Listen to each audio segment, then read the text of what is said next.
आस माता की व्रत कथा। भक्तों, बैसाख, आषाढ़ तथा माघ के महीने के अंतर्गत किसी रविवार को आस माई की पूजा का विधान है।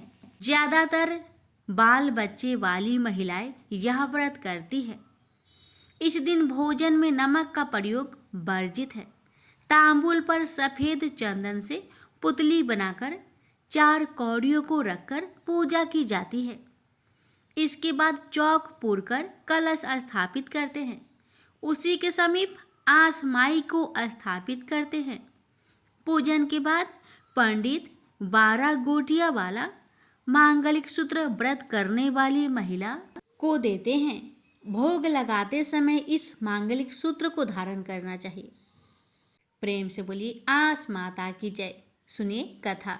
माता आपकी कथा को कहने वाले और श्रद्धा पूर्वक इस कथा को सुनने वाले, आपके व्रत को धारण करने वाले सभी भक्तों की हर मनोकामना को पूर्ण करे, यही हमारी आपसे प्रार्थना है।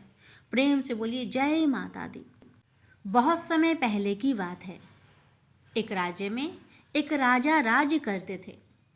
उनका एक लड़का था जिसे राजा बहुत प्यार करते थे और बहुत प्यार करने के कारण, लार दुलार करने के कारण मनमानी करने लगा था। वह छोटे से ही मनमानी करता रहा। जब बड़ा हुआ तब भी मनमानी ही करता रहा। जब राजा का लड़का 15 वर्ष का हुआ तो वह हर रोज पनघट पर जाकर बैठ जाता और पनघट पर पानी भरने वाली पनिहारियों की गगरिया फोड़ देता। अब तो हर रोज ऐसा ही होने लगा। अब तो आस पड़ोस की महिलाएं राजा से शिकायत करने में भी डरती थी, क्योंकि वह तो राजा का इकलौता पुत्र था। ये राजा अपना बेटा का दोष छिपाकर हमारा ही दोष देकर कहीं हमें कारागार में बंद न कर दे। इसी डर से महिलाएं भी चुप रहा करती। लेकिन कितने दिन चुप रहे। अब सभी महिलाओं का सब्र टूट चुका था, क्योंकि हर रोज उनके साथ यही होता था। सभी महिलाएं एक झुंड बन के राजा के दरबार में गई। राजा से अपनी दुविधा बताई तो राजा ने उन सबको कहा कि कोई पनघट पर मिट्टी का घड़ा लेकर पानी भरने ना जाए। तो सभी महिलाओं ने हाथ जोड़कर प्रार्थना की, हे राजा जी, हम किस में पानी लाएंगे? तो राजा ने उन सभी महिलाओं को तांबे और पीतल के घड़े दिए और कहने लगे, आपसे इसी में पानी भर के लाया करो और मेरा बेटा इसे तोड़ फोड़ नहीं सकेगा। अब तो गांव के सभी महिलाएं, सभी औरतें पीतल व तांबे के घड़े में पानी भर के लेके जाने लगी।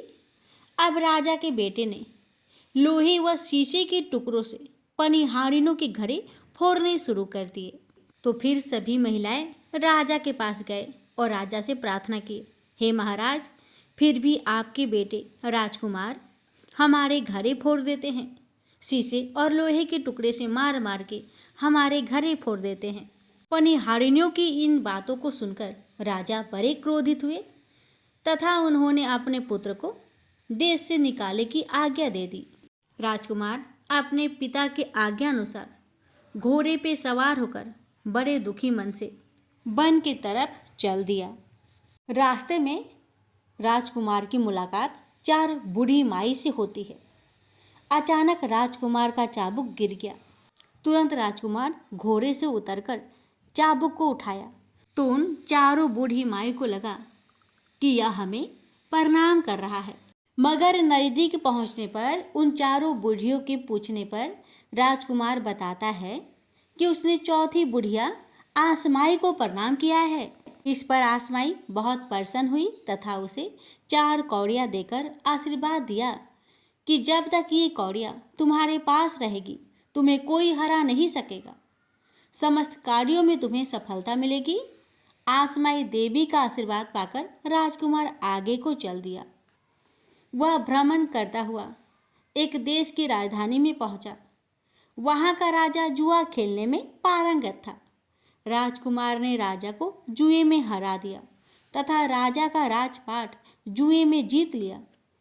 बूढ़े मंत्री की सलाह से राजा उसके साथ अपनी राजकुमारी का विवाह कर देता है।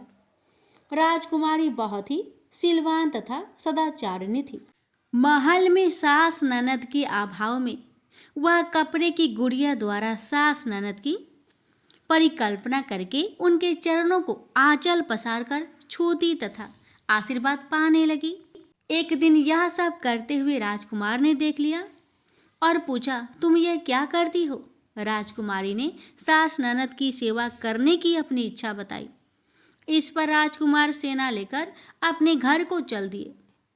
अपने पिता के यहाँ पहुँचने पर उसने देखा कि उसके माँ बाप निरंतर रोते हुए अंधे हो गए थे। पुत्र का समाचार पाकर राजा रानी बहुत प्रसन्न हुए। महल में प्रवेश करने पर बहू सास के चरण छूती है। सास के आशीर्वाद से कुछ दिन बाद उनके यहाँ एक सुंदर बालक का जन्म होता है।